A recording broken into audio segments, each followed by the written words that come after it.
Donc après avoir visité les lacs du Moyen Atlas, dont notamment Sidi Eli, Agnan Sidi Eli, Ifrah, Ifer, et ce beau plan d'eau de Sidi Mimoun, comment vous avez trouvé cette région, ce circuit des lacs dans la région?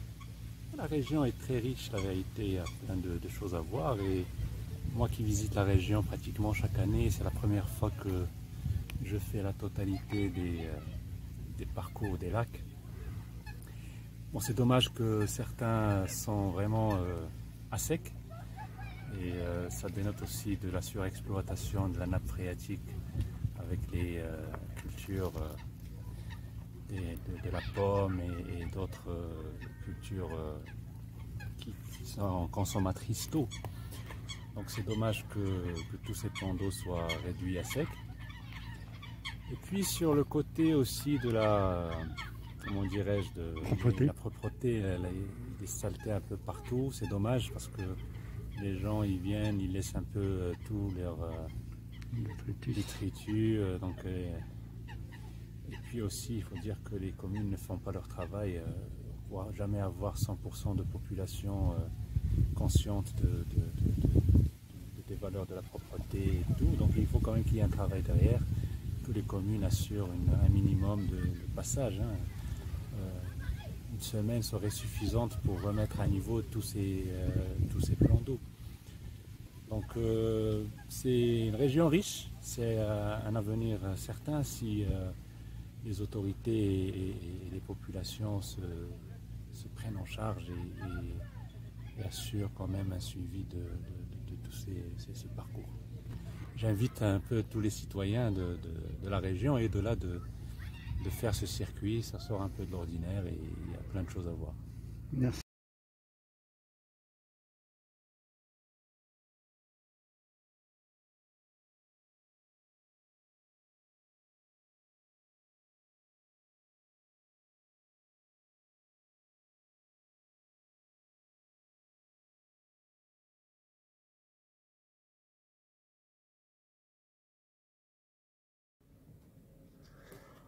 Ces dernières années, malheureusement, on assiste à un assèchement considérable de nos ressources en eau, d'Aya et cours d'eau, une situation qui est devenue insupportable et qui conduira inéluctablement à une perte définitive de l'écosystème forestier du Moyen Atlas.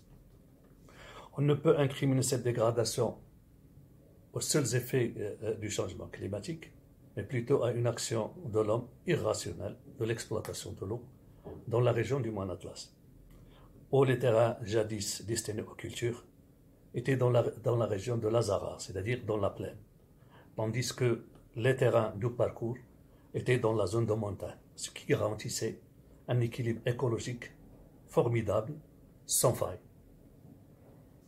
Actuellement, on assiste à une invasion colossale de la zone de montagne par une surexploitation agricole abusive qui a conduit inéluctablement à un assèchement des dayas, dont on peut citer plusieurs exemples, Daïzawa, Tifo Nassine, Ndouit dans la région de Semhatit, et même des diminutions du niveau de beaucoup de dayas, on peut citer Wiwan, on peut citer Aglmam Sideli aussi, et une diminution du débit des oueds que jadis coulaient à flot, à Bakritz, à Slouane, aussi à Ouedguil. La valorisation des territoires des zones de montagne devra être pensée différemment afin de sauvegarder cet équilibre écologique qui est fragile et qui peut avoir même des incidences sur le couvert forestier actuel à moyen terme et la désertification à long terme, et même sur la disparition de l'activité agricole dans l'Azara. Donc je peux dire en conclusion qu'il est temps de penser plus que jamais à un pacte écologique dans la région du Moyen Atlas, très nécessaire et vital sur l'utilisation des ressources en eau pour la région et pour le pays tout entier.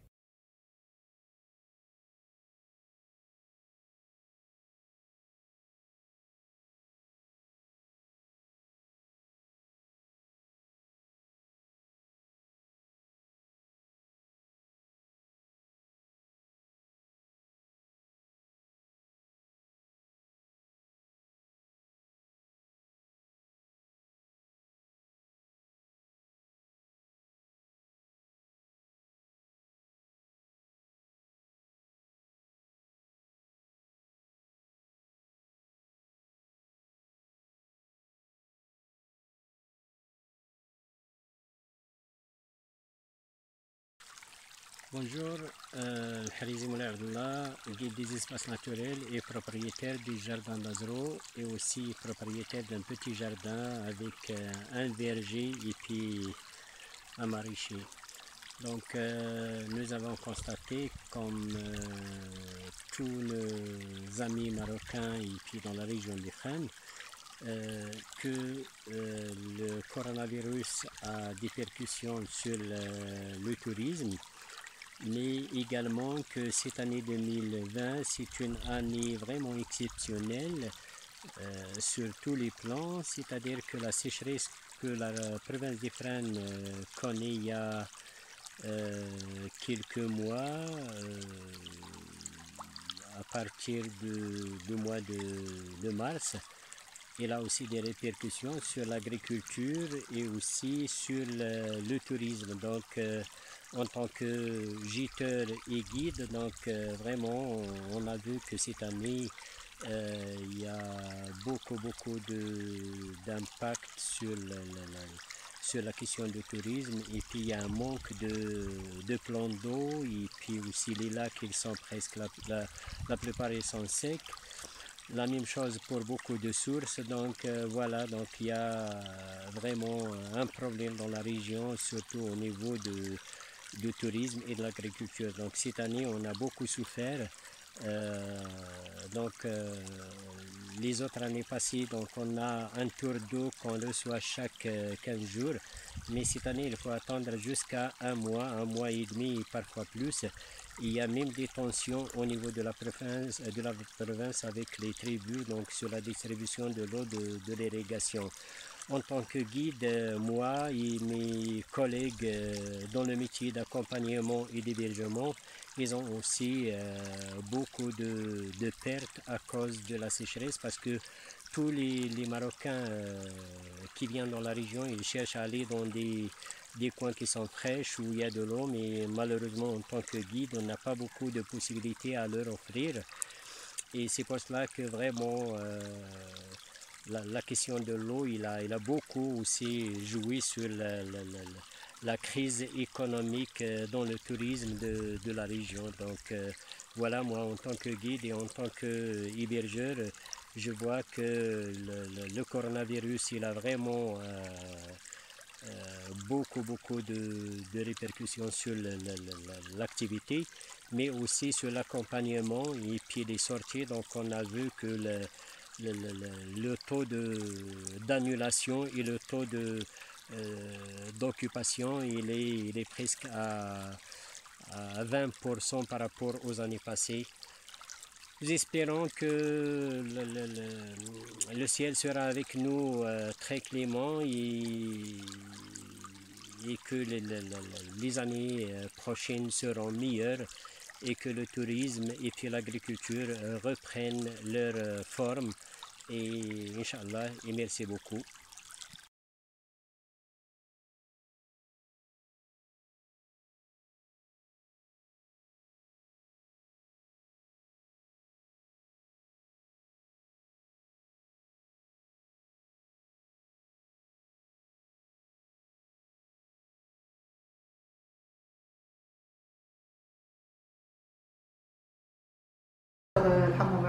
De la faculté de sciences de l'UNSI et présidente du GREPOM, le groupe de recherche pour la protection des oiseaux au Maroc.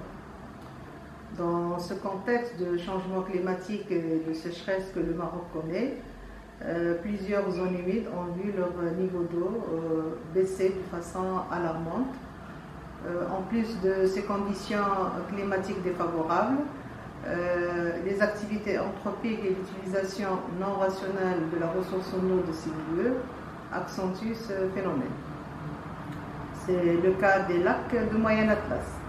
Donc, il faut savoir que cette région est une région qui est riche en lacs de montagne. D'ailleurs, 4 sites sont classés sites Ramsar. Donc, il s'agit du lac de Fnourir, les lacs d'Imouzal Kandar, même Sidi Ali Intifonassine et Ouad Tizgit. Rappelons que l'inscription d'une zone humide sur la liste des zones d'importance internationale est l'un des éléments d'un engagement envers le maintien de leurs caractéristiques écologiques et de leur intégrité et des services écosystémiques qu'ils procurent pour la survie humaine. Donc ces zones humides constituent aussi un réservoir de biodiversité et la composante aviaire est l'un des indicateurs de leur bonne santé et de leur intégrité. Malheureusement, ces lacs connus un grand risque. Ils sont sévèrement menacés. C'est le cas de Daïtaoua qui a connu des longues périodes d'assèchement avec quelques épisodes de mise en eau. C'est le cas aussi des Aghlmam, Sidi Ali et Tifounassin qui ont vu leur niveau d'eau abaisser d'une façon extrême. Et c'est le cas du lac Dafnouri qui est actuellement représenté que par une petite flaque dans la partie la plus profonde. Donc les oiseaux d'eau constituent une composante, comme on l'a dit, très importante de ces milieux et surtout en période de migration, ils représentent des escales et des haltes migratoires qui leur permettent de se reposer et de reconstituer leurs réserves énergétiques qui va leur permettre de continuer leur voyage vers l'Afrique subsaharienne. Donc l'assèchement et la dégradation de ces milieux accentuent le risque de leur mortalité. Donc nous appelons à une nécessité de la conservation de ces zones humides comme levier de développement et comme réservoir de biodiversité. Et ça nécessite une gouvernance efficiente fédérant les différentes parties prenantes. Et merci.